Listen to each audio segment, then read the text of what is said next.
Hey guys, what's up? This is Aaron Kramers here with my buddy. I'm Thomas McClellan. And today we're going to talk about Upgrade. Written and directed by Leigh Whannell, the writer behind Saw, Saw 2, the Insidious franchise, Dead Silence.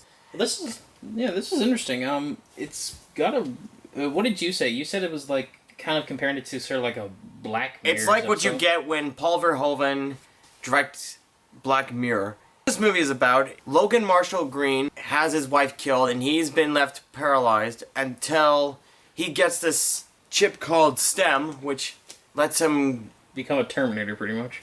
Yes. That's the best way of explaining it. You see writers, they always like to put like little sort of winks to the audience about their previous work kind of thing. Yeah, like for example, like in one scene that Logan Marshall goes into the apartment building and he sees Oh yeah. He sees like there's like the names on them and one of them is J1.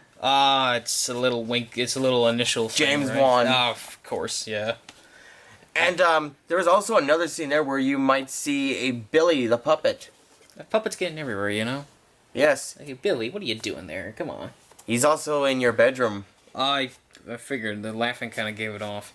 I pretty much am emotionally invested in Logan Marshall's character like throughout the film. I'll admit he's got some real nice physical work to it because he really does look and act like someone who is paraplegic also. Yes, and he has like a lot of personality. Which is good because if the character didn't have any personality, you really wouldn't got too interested in him, right? Mm-hmm. I like the other characters. They're okay, but like they're just there. They're just there. Especially Logan Marshall Green's his wife in the movie. Yeah, I feel bad that they didn't put too much of her in it, really. Yeah. And the villain in that, I mean, I thought he was going to be a villain, but spoiler alert, there's a twist. Yes, he's got the pedo stash. Oh, yeah, what was with that mustache, man? It doesn't look good on you. So what do you like about the movie? Well, what I really like is that, I've seen this in a lot of, sort of sci-fi futuristic movies. They got this very cool style to it. And I'll admit, the style and the colors, it gave it this sort of kind of very techno feel to it, which I quite liked. And some people have also said that could almost be attributed kind of like a Blade Runner kind of thing, almost. I wouldn't say this is Blade Runner. It's more in the lines of Paul Verhoeven's sci-fi action movies like RoboCop, Total Recall. Yeah, pretty much. And James Cameron's The First Terminator. Yeah, I get that. That's where I got the Terminator reference, because it does actually feel kind of like a modern Terminator, almost. The handguns are pretty cool, you know. I like the idea of that. I like that idea. It kind of reminded me of sort of like an Iron Man kind of thing. Yes, but except no Tony Stark in this movie. So he's more like, what, those cyborgs from Halloween 3 or something like that? Oh, likely. Of course, the action scenes were just beautifully done also. Yes, there's no shaky cam. No shaking cam, and it's very fast, but yet steady also. There is no, like, action sequence, like, scene per scene per scene. Like, it's sparse. Very sparse. They've spiced them out very nicely. It's got some horror elements with the robots kind of thing, but I really think that this would fall neatly into sort of the mystery action film kind of, you know? Yeah. Like those sort of revenge films from the 70s almost. Like Death Wish. But with robots. Sort of got this profound message about how we like to lose ourselves with technology and all that stuff kind of thing. Uh-huh. Which is seen a lot of sci-fi, but I've never seen anything quite like this, really. Oh, yes. Also, the CGI is pretty interesting, too. I'm not always the biggest fan of CGI, but I will admit the CGI in this actually really impressed me. Yes, and this was, like, for a budget of, like, $5 million. The cities look amazing, the technology looks amazing, but what really impressed me with the CGI was the little enhancements they did with the actors, kind of. I mean, some of those were practical effects, but some of them were CGI. The guy who sneezed a dude to death is really impressive element. Uh-huh.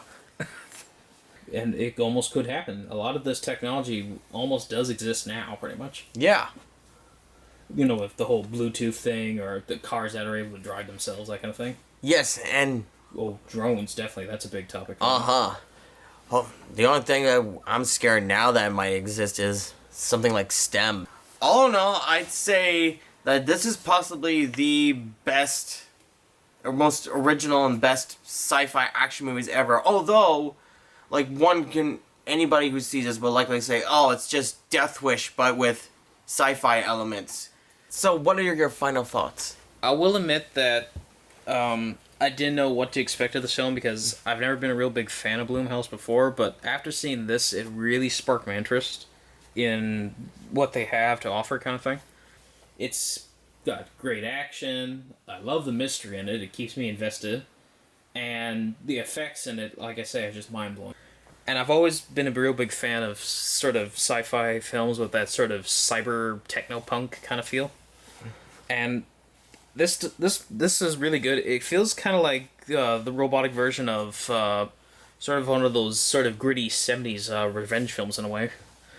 But it's a lot more polished, it's a lot more fresh, and these actors are clearly giving their all because it's really convincing what they're doing. And I just gotta admit it, the technology in it is really, really fascinating. I'm just gonna do it. I'm gonna give it a 10 out of 10.